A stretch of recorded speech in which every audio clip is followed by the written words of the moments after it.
receber aqui leite, como nosso pregador da noite, e que Deus possa estar falando conosco. Amém? Vamos igreja com a palavra do Senhor. Senhor. Vamos aproveitar que os irmãos estão de pé. Vamos fazer uma leitura do livro de Jeremias, no capítulo 18. Jeremias, no capítulo 18.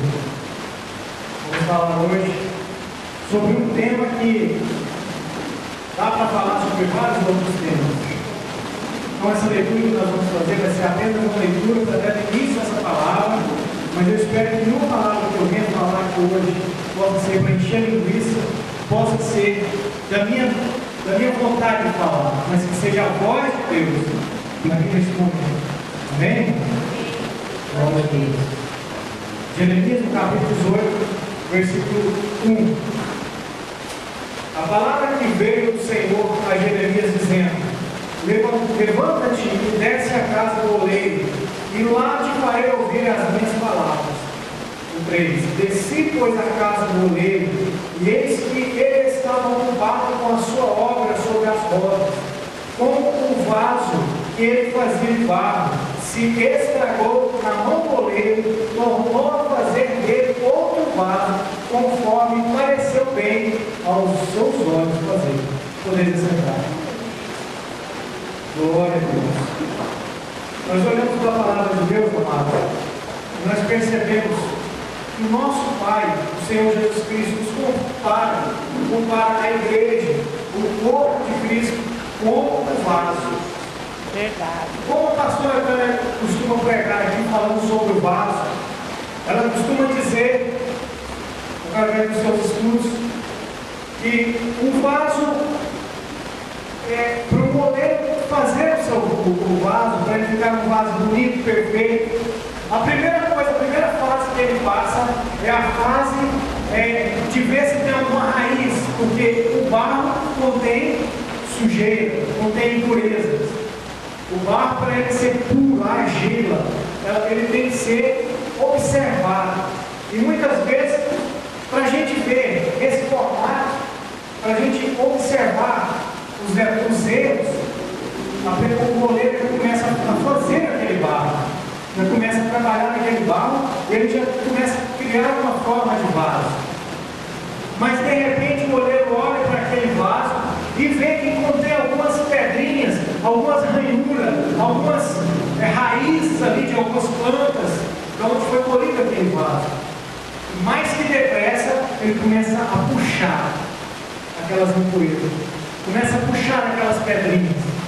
E de repente, ele começa a perceber que aquele vaso, ao secar, ao quase secar, ele começa a aquele vaso, percebe que aquele vaso está com um formato errado, com um formato diferente. Aqui no versículo 4 fala que aquele vaso se estragou. E aí, como pareceu bom aos olhos do oleiro refazer aquele barro, o que ele faz?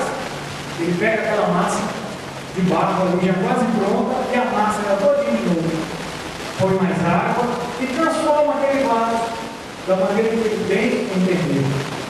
Verdade. O último processo, amados irmãos, é o processo de infernizamento do vaso.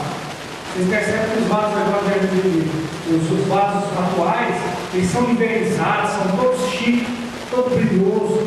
Você consegue ter uma boa visão ampla sobre aquele vaso, sobre um vaso perfeito, muito bonito, feito de uma forma em cima, muito bem cortado. Irmãos, eu quero dizer agora, entrando na palavra de Deus, eu tenho pouco tempo para pregar. O nosso Deus, amados irmãos, Ele é tão maravilhoso, Ele é um Deus tão forte, tão poderoso, que Ele tem em suas mãos todas as águas que existem no mundo, cabem na palma da sua mão. Verdade, meu Deus. As estrelas, a Bíblia fala que Ele sabe o nome de cada uma delas. Aleluia, Jesus. A minha avó, Persolina, tinha 19 filhos. Muitas vezes ela até esquecia o nome dos filhos dela. Confundia. Mas Deus não. Deus conhece todas as estrelas, sabe tudinho. Deus, aleluia. E Ele, através dos seus pensamentos, consegue segurar os planetas na órbita, consegue, tudo isso ele consegue fazer. E ele conhece o meu coração e o seu coração. Como que um Deus tão poderoso desse ele consegue fazer tanta coisa e ainda tem tempo ainda de ser um oleiro e transformar eu e você num crente verdadeiro, um crente que vai lá no céu. Glória a Deus. Mas como acontece isso, amados? O diabo veio matar, roubar e destruir. Eu estava conversando com uma pessoa, indo para Jaraguá, nós estávamos falando assim, eu falando, mas como é que pode, né? O diabo faz tanta coisa ruim acontecendo, eu falei assim, não, mas peraí, o diabo está preso. Não é que eu estou querendo engrandecer a moral do Satanás, não. Mas nós sabemos que tudo isso que está acontecendo, que a gente acha ruim, a gente fica contrariado, tantas mortes, tantas coisas ruins. Mas quando ele estiver solto, aí que a coisa vai ficar. Aí sim é que as coisas vão ficar mais feias do que nunca. E o que eu quero dizer com isso, meu amado irmão?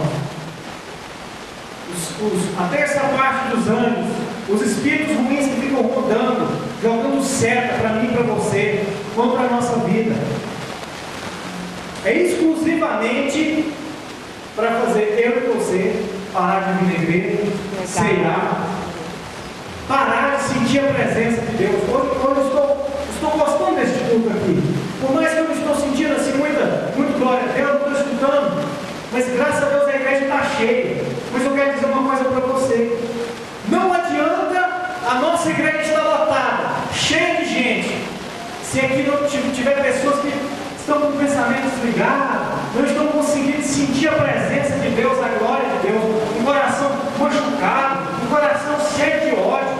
Muitas vezes a pessoa olha para cá, para a Santa Ceia, dá um peso no coração, fala, meu Deus, eu vou ter que tomar essa ceia.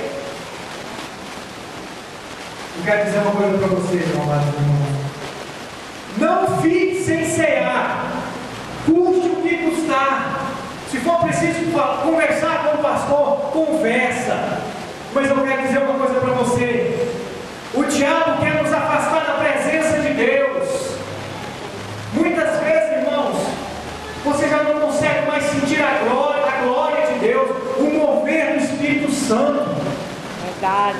O pregador fala assim, ó, sinta a presença do anjo passando aí. Ah, fala, está sentindo frio, não está sentindo nada. Aí de repente ela assusta, pensa que é o anjo que está passando, mas não é o irmão que passou, esperando você. A gente está desse jeito. A nossa cabeça está cauterizada, nossa mente está fraca. Precisamos encher da glória de Deus com certo errado. Aí vamos falar de um Deus que castiga. Vamos falar de um Deus que já fez o povo de Israel sofrer. Mas vamos ver por quê? Quantas vezes nós, seres humanos, já paramos de adorar o Senhor para adorar uma televisão, para adorar um computador, para adorar uma mulher, para adorar um homem, para adorar o pecado? Todas as vezes que nós tomamos uma decisão e não incluímos a presença de Deus, ou muitas vezes sabemos que Deus não vai estar no negócio, nós estamos deixando a presença de Deus do lado. Estamos deixando de adorar o Senhor Jesus Cristo para adorar a outro Deus qualquer, um Deus justo. Amados irmãos, a minha casa tem que ser uma casa de oração. Tem que ser uma casa onde Deus habita. A sua casa tem que ser uma casa de unção, uma casa abençoada, onde você chega, você sente a presença de Deus. O que adianta eu pegar esse microfone aqui e falar assim, irmão, você vai ser abençoado, que Deus vai te dar um carro zero, mas se você não tiver a unção de Deus na sua vida, a qualquer momento, você, se precisar, você expulsa o demônio, a qualquer momento que precisar, você está pronto para servir a Jesus. Aleluia, Jesus, glória a Deus. A maioria dessas igrejas aí estão cheias. Eu estava conversando com o meu cunhado, o Lucilei. Tem igreja por aí, o pregador pega o microfone e já fala, nossa, eu tenho que chamar a atenção. alguém, eu vou ter que escolher alguém aqui para entregar uma profecia para ele, porque senão o pastor não vai me dar dinheiro, não vai me dar oferta. Aí, irmã Neuzinha, fica de pé, minha serva. Eis que o teu Deus fala contigo. A partir de amanhã, você vai assinar um papel. Deus te cura nesta noite de uma doença que você nem sabe o que é. É fácil dizer isso, irmão. Você pegar o microfone e falar isso é muito simples, é fácil demais. Mas agora eu quero ver. Se numa pregação dessa, pessoa se converte ao Evangelho, lágrimas saem dos olhos. Isso é que eu preciso ver na casa de Deus. E eu estou cansado, irmãos, de muitas vezes estar aqui na presença de Deus e muitas vezes sair do mesmo jeito. Eu quero sentir a diferença, a glória de Deus aqui neste lugar. Nós estamos com uma festividade aí. Se não tiver unção de Deus, não vai para frente. Eu chamei muitos pregadores abençoados. Mas se nós nos esforçarmos desde agora, mudar a nossa cabeça, o nosso jeito de pensar, nós não vai para frente. Ah, Deus, mas está difícil demais. Lá em casa, você que não viu minha dispensa, está difícil para mim, Deus. Para mim estar aqui hoje foi uma dificuldade muito grande. Meus amados irmãos, eu quero dizer uma coisa para você. O teu Deus já te desamparou uma vez? Me responda, sim ou não? Não. O seu Deus já te desamparou uma vez? Não. Eu quero que você faça uma reflexão agora. Feche os seus olhos, por gentileza. Vou ficar só com o meu aberto. Feche os seus olhos agora. Lembra daquela dificuldade que você passou, que Deus foi lá e resolveu, você ficou de boca aberta. Você lembra daquela cura que Deus te deu. Você lembra do seu pai ou da sua mãe que quase morreu e Deus foi lá e te usou com autoridade e você colocou a mão na cabeça dele e ele foi curado. Aleluia. Muitas vezes, irmão, nós esquecemos da glória de Deus na nossa vida. Muitas vezes nós esquecemos do que Deus já fez por você. Muitas vezes você esquece daquela viagem que você fez e você ia voltar no caixão, mas Deus te deu a vitória e você voltou com vida. Glória a Deus. Aleluia. Muitas vezes nós esquecemos do milagre que Deus fez no seu casamento. Você não tinha dinheiro para comprar nenhum terno, mas Deus foi lá e te deu. Glória a Deus, aleluia. Deus quer fazer um milagre na sua vida hoje. Deus quer mudar a nossa história. Deus quer encher a sua dispensa, a sua geladeira. Mas primeiro passo tem que ser quebrado, tem que ser refeito. Aleluia, Jesus. Amados irmãos, olha para cá. Jó passou tanta dificuldade na vida dele. Os seus amigos, a sua mulher o desamparou. O que é isso, amados irmãos? Até a própria mulher. Até a própria mulher.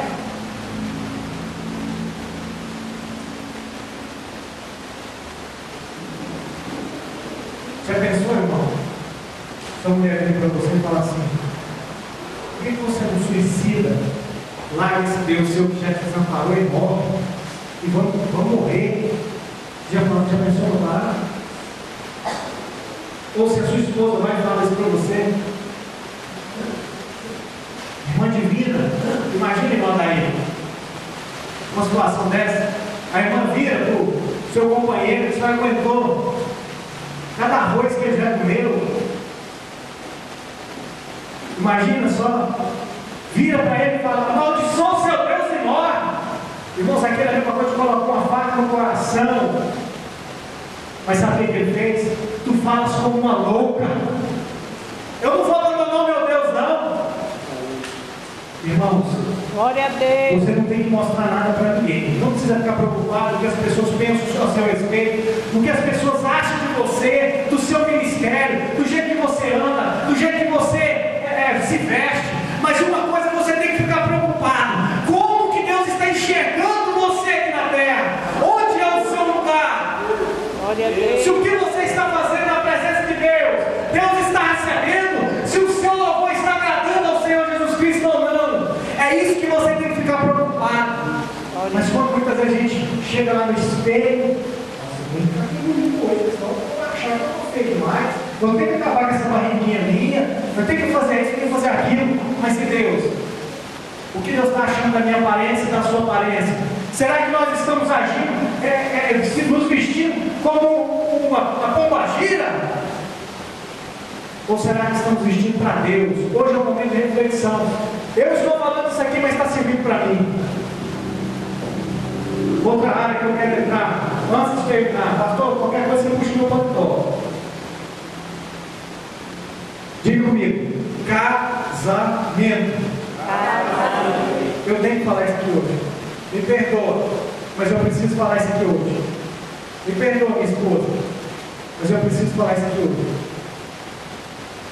Irmãos, a área que mais o diabo trabalha em qual área? Fala de novo comigo, a mesma palavra. Casamento. O diabo nunca brincou de ser diabo. Sabe quando acontece um milagre na sua casa? Sabe quando você vai ser o marido, então uma beleza, e é beijinho de língua pra cá, e é abraço, meu amor, eu te amo, você é minha gata. Você olha para ela assim, parece que ela, nossa, parece que é um sol que está dentro da sua casa. De repente, meus amados irmãos, do nada, sem quem nem porquê, as coisas mudam. Você olha para ela, está parecendo a lua, escura. Lua minguante que é escura, né, pastor? Aí, tudo muda. Irmãos, homens, se você está enxergando sua mulher que nem uma bruxa, eu quero falar uma coisa para você. O diabo está colocando essa visão, esse pensamento no seu coração. Porque quando você casou, você estava no espírito, você olhou para sua esposa e viu uma princesa. E muitas vezes você vê uma bruxa hoje. Foi o diabo que mudou a sua vista, que mudou o seu jeito de pensar, a sua maneira de agir. Porque o Espírito Santo, ele é maravilhoso, ele é majestoso, ele é o dono do amor. Glória a Deus. Quem tem o Espírito Santo no coração tem Gálatas, se não me engano é 5. Os frutos do Espírito, o amor, a paciência, de chegar em casa, muitas vezes você está lotado. Esse mês, irmão, eu vou falar aqui.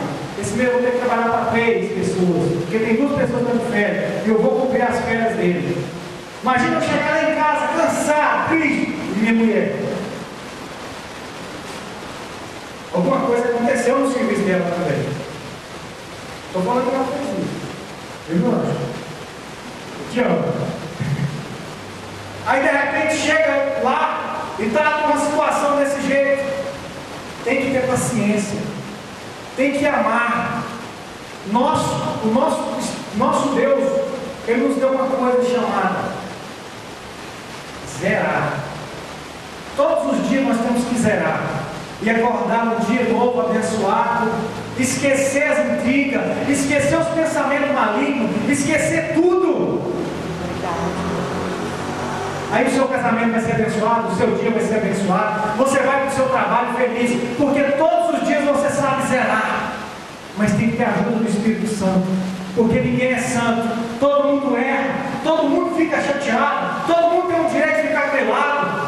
Mas eu quero dizer uma coisa para você, meu amado irmão. A presença de Deus nos restaura, nos cura, nos limpa. A presença de Deus faz a diferença na minha vida e na sua vida. Aleluia. Quando você lê o Salmo 23, que é o salmo mais conhecido da Bíblia, você lê lá: o Senhor é o meu pastor e nada me faltará. Nada me faltará. Aí Deus vai te dar uma revelação. Deus mostra algo para você. Aí você fica cheio da presença de Deus e vai fazer as coisas que Ele tem que fazer. No outro dia você lê a mesma coisa: o Senhor é o meu pastor, nada me faltará. Deus vai te dar outra revelação e você fica saciado.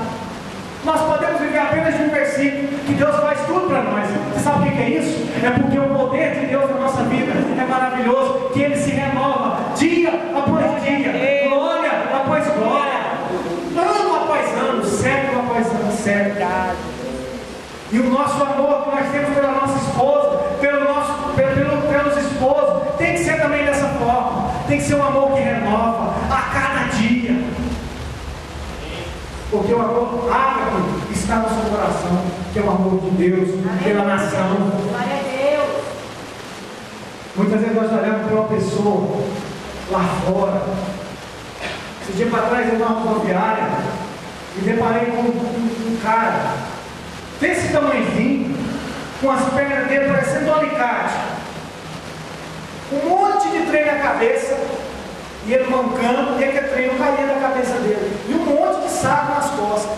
Eu olhei, irmão, para aquela pessoa, eu estava bem desligado, eu estava cansado demais, eu olhei e falei, nossa, muito estranho. Já de repente o Senhor me tocou no coração e falou assim: aquela vida precisa de mim, aquela vida precisa de mudança, aquela vida, eu preciso daquela vida, eu amo aquela vida. Logo eu percebi que o amor de Deus é tremendo. O amor de Deus, irmãos, alcança cada um de nós. Verdade. Ele é um amor tremendo. Você não está desamparado. Se você muitas vezes acha que ninguém te olha, que muitas vezes as pessoas não te vê, mas o Senhor Jesus Cristo te vê. Ah, mas Ele não está aqui para me dar um abraço. Aleluia. Mas Ele não está aqui para me dar um beijo. Irmãos, a Bíblia fala que o amor de Deus por nós, que só ouvimos falar de Deus, é muito maior, porque a gente tem que ter fé para acreditar em Deus, que existe um Deus lá no céu, que Ele foi lá no inferno, tomou a chave da morte, e a chave da morte está em seu poder. Tem que ter muita fé para acreditar numa coisa dessa. Glória a Deus. Aleluia. Mas aí quando eu olho para a minha despensa, é quando eu olho para a minha casa, quando eu olho para a esposa que Deus me deu, quando eu olho para tudo, quando eu olho para essa igreja desse jeito, é que eu vejo o quanto Deus é maravilhoso. E quanto mais isso eu vejo, mais eu acredito que o Senhor Jesus Cristo está perto do altar. Glória a Deus. Aleluia. Glória a Deus. Irmãos, ontem eu estava assistindo um filme que me deixou assim muito intrigado. O nome do filme chama A Estrada. Quem tiver estômago, eu até recomendo ver esse filme. O mundo acaba e fica algumas pessoas. Eles começam a ficar com tanta fome que pessoas formam gangues e começam a matar as pessoas e comê-las. Ato de canibalismo. É uma das coisas que vai acontecer nos últimos tempos. Imagina, meu irmão, quantas ceias nós já ficamos sem tomar muitas vezes porque estávamos grilados, porque estávamos chateados, coisinhas à toa, e você vai, eu não vou participar da ceia hoje, nem vou na igreja hoje, estou grilado, e não tenta recomeçar, porque enquanto Jesus não vem, você pode recomeçar. Diga para o seu irmão assim: você pode recomeçar. Nós podemos recomeçar do zero. Aqui dentro tem uma pessoa, eu tiro o chapéu dessa pessoa. Essa pessoa não é dessa igreja. Mas eu quero dizer para você, continua nessa força, que Deus vai te dar vitória. Sabe por quê? Porque você recomeçou. E Deus gosta de pessoas assim, que vê o erro, e reconhece que errou, e recomeça do zero. Amém, igreja? Glória a Deus. Nessa noite, o que Deus quer aqui nessa noite? Que nós reconhecemos os nossos erros, que nós reconhecemos que somos pecadores, que nós reconhecemos e não deixamos nenhum pecado oculto. Deus quer ouvir da sua boca tudo que nós cometemos, tudo que nós fazemos de Glória a errado. Deus. Aleluia. Eu não sei, eu sou muito falho, mas Deus quer ouvir da nossa boca, porque Deus conhece tudo aquilo que nós já fizemos, que nós fazemos. Deus conhece o nosso coração. Jesus, quando estava aqui, Ele esperava as pessoas falar, mas Ele já sabia de tudo. Ele já tinha a resposta na língua para falar. E hoje, nesta noite, Deus adianta a resposta para você, que Ele quer mudar a sua história, quer mudar a sua vida. Glória a Deus. Glória a Deus. Mas vamos falar? Mesmo. Vamos falar. Existe uma palavra, eu não sei qual é o nome dessa palavra, isso me saiu da boca, mas é o ato de falar consigo mesmo. Comece a conversar com você mesmo e fala assim: poxa, quanto eu errei esse mês, quanto eu xinguei, quanto eu menti, quanto eu mirei, quanto eu pequei contra Deus. Deus quer fazer a diferença na nossa vida, irmão. Eu não estou aqui para julgar ninguém, eu não quero julgar ninguém, mas eu gostaria que você fizesse um exame de consciência, porque muitas vezes a ceia já tornou uma coisa normal. Ah, mas não acontece nada comigo mesmo. Entra ceia e sai ceia todo do mesmo jeito. Mas irmãos, não depende desse líquido pediu aqui, e nem desse pão, não. Depende de mim e de você. Ter fé, que isso aqui é uma coisa séria, que isso aqui está se tratando de um sacrifício que Deus fez por mim e por você na cruz. Abriu os seus braços. Ele venceu, sabe o quê? O tétano. Quantos aqueles cravos ali, quem me garante que aquele cravo já não foi usado em outros casos? Aquele cravo ali já estava, como fala a palavra? Enferrujado. Ele venceu o tétano. Outra coisa que ele venceu também, ele estava lá de braços cruzados, de braços abertos, desculpa. E quando a gente fica de braços abertos muito tempo, o que acontece? Cãibra. Muita cãibra. Mais uma coisa que ele venceu: tétano, cãibra e outros demais. Mas a cãibra, irmãos, é tremenda. Aí de repente, quando você fica pendurado pelas mãos, dessa forma, que vai caindo, Rasga, né? tudo por dentro, os órgãos, principalmente o pulmão, que é responsável pelo quê? Começa com R. Respiração. Respiração. Foi subindo. Foi subindo. Foi subindo. Sabe o que ele fazia? O que ele pensava? Eu amo essa geração. Eu amo esse povo. Aleluia, Deus, tem compaixão desse povo que está aqui. Tudo querendo que eu seja sacrificado, que eu seja morto. Tenha piedade, meu Deus. Até Deus, naquele momento, virou as costas para o Senhor, para Jesus. Deus virou as costas para ele, porque dependia dele, daquele sacrifício. Se eu fosse perguntar aqui hoje, você teria coragem de fazer isso? Talvez o prefeito teria coragem de fazer isso para ganhar o seu voto? Será? Não. Só um amor inefável, um amor que não nega favor, um amor que não precisa de nada em troca, apenas ele ama, e apenas esse amor é um amor inexplicável. Glória a Deus. Aleluia. Ele, cada vez mais que o seu pulmão ia subindo, ia sufocando ele, parecia que ele estava dentro do mar, não tinha mais como respirar. A Bíblia fala que ele não se entregou à morte, Glória a Deus. Aleluia. mas ele apenas disse: está consumado. Oh, aleluia. Nada me vence, Glória. nenhuma doença, nenhum tipo de pecado, nenhum tipo de enfermidade. E muitas vezes eu fico na minha casa por causa da enfermidade, eu fico servindo a presença de Deus. Muitas vezes, porque muitas vezes eu estou com uma dor de cabeça, eu fico servindo a casa de Deus. O que é isso, meu irmão? Um Deus que já venceu o tétano, que mata, que ele não tem cura. Um Deus que venceu a asfixia. E muitas vezes você não consegue vencer uma briguinha lá na sua casa. Você não consegue ficar de bem do seu cônjuge, da sua mãe, do seu pai. Porque parece que essa força é maior do que o sacrifício de Deus. Não existe sacrifício maior do que esse, que é entregar o seu filho por amor da humanidade. Oh, glória. Nunca houve e nunca haverá um milagre desse. Aleluia. Fique sobre os pés desta noite. Glória a Deus.